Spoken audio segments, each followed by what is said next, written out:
ইলাহি বিজাহে নবিকা সাইয়্যিদিনা মুহাম্মদ সাল্লাল্লাহু আলাইহি ওয়াসাল্লাম ইনদাকা বিসমিল্লাহির রহমানির রহিম। সুপ্রিয় দর্শক ও শ্রোতা, এক ভাই জানতে চেয়েছেন মাজার শরীফে মোমবাতি দেওয়ার বিধান কি, শরীয়তে এর বৈধতা আছে কিনা। দেখুন, এই বিষয়টি জানতে হলে আমাদের আগে একটি বিষয় বুঝতে হবে, সেটি হলো কোনো একটি বিষয় হারাম হওয়ার জন্য কোরআন হাদিস ইজমাউল উম্মতের অকাট্য দলিলের প্রয়োজন হয়। পক্ষান্তরে কোনো একটি বিষয় হালাল হওয়ার জন্য তেমন দলিলের প্রয়োজন হয় না।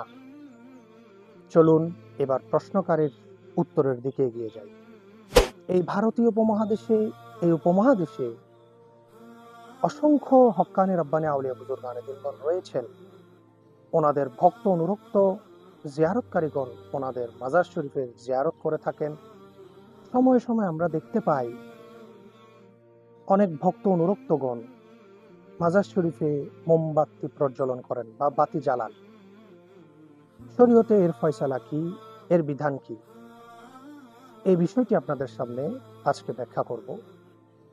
আমার হাতে যে কিতাবটি রয়েছে এটি তাফসির জগতের প্রসিদ্ধ একটি কিতাব, এবং যিনি এটি লিখেছেন তিনি একজন বিশ্ববিখ্যাত মুফাসসির ও হানাফি মাযহাবের একজন অন্যতম ইমাম ইসমাইল হাক্কি বুরসেভি হানাফি রহমতুল্লাহ আলাইহি। ওনার বিশ্ববিখ্যাত তাফসির রুহুল বায়ান শরীফের মধ্যে সূরা তওবার 18 নম্বর আয়াতের ব্যাখ্যায় তিনি হযরতে আল্লামা আব্দুল গনি নাবুলসি হানাফি, তিনিও একজন বিখ্যাত হানাফি প্রসিদ্ধ ইমাম, ওনার একটি বিখ্যাত উক্তি তিনি সেখানে উল্লেখ করেছেন, ইন্নামা ইয়ামুরু মাসাজিদাল্লাহ মান আমানা বিল্লাহি ওয়াল ইয়াউমিল আখির।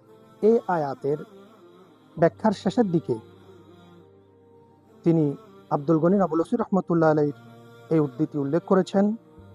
ইমাম আব্দুল গনি নাবুলসি রহমতুল্লাহ আলাইহি ওনার বিখ্যাত কিতাব কাশফুন নূর আন আসহাবিল কুবুরের মধ্যে এই উক্তিটি বর্ণনা করেন।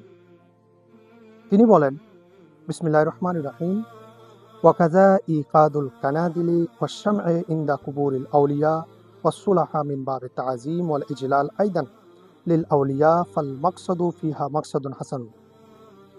অনুরূপভাবে নেককার আউলিয়া বুজুর্গানে দিনগণের মাজারের নিকট প্রদীপ ও বাতি জ্বালানো ওনাদের প্রতি শ্রদ্ধা সম্মান প্রদর্শনের অন্তর্ভুক্ত।